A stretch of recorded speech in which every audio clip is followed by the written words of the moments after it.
রসুলের ব্যবহার, সুবহানাল্লাহ বলে, সুবহানাল্লাহ, কি ব্যবহার! মসজিদে নববীতে এক বদবী এসে পেশাব করেছে মসজিদে নববীর মধ্যে, মসজিদের ভেতরে পেশাব করতেছে রসুলের সামনে। সাহাবায়ে কেরামদের চোখ মোটা হয়ে গেছে, ভাবখানা এই রসুল পারমিশন দেন আর জম্মের মতো পেশাব করাই দেয়।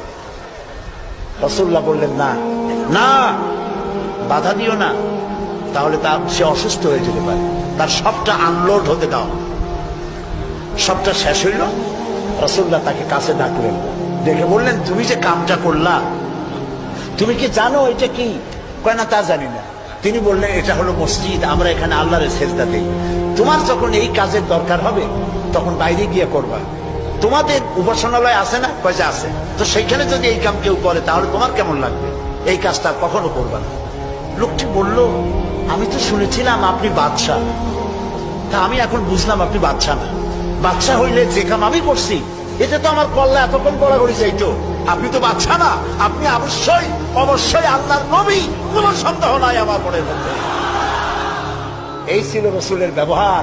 রাসূলুল্লাহ সাহাবীদের দিকে তাকায় বললেন, ইন্নামা বুইসতুম মুয়াসসিরিন, ও সাহাবীরা, আল্লাহ তোমাদেরকে পাঠাইছেন মানুষের কাছে দ্বীনকে সহজ করার জন্য, কঠিন করার জন্য নয়।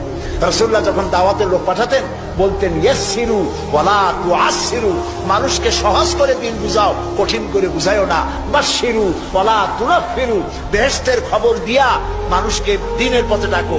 জাহান্নাম জাহান্নাম, এটা করলে জাহান্নাম, সেটা করলে জাহান্নাম, জাহান্নামের ভয় দেখিয়ে মানুষকে দ্বীনের রাস্তা থেকে সরিয়ে দিও না। সুবহানাল্লাহ। এই ছিল রাসূলের ব্যবহার।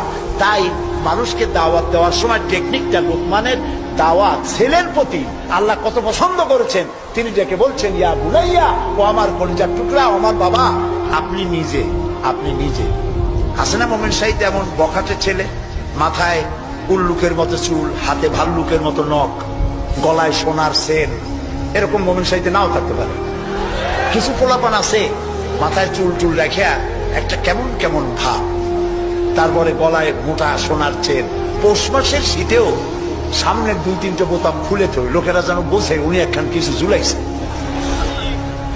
এইরকম ছেলেকে যদি আপনি তো রাগ করে আছেন, ছেলে আপনার কথা শোনে না, যদি ভাত খাওয়ার সময় ডাকেন, সোনামণি, বাবা, কলিজার টুকরা, নয়নের পুতুলি, আব্বু, একটু কাছে আয়। আহারে, ও যত বড় খারাপ হোক আপনার পায়ের কাছে চলে আসবে। আপনি ওর কপালে একটা চুমা দেন, ওর গালে একটা চুমা দেন। আব্বু, এই যে তুমি জামা কাপড় করছো, এগুলো মাইকেল জ্যাকসনের জন্য শোভা পায়।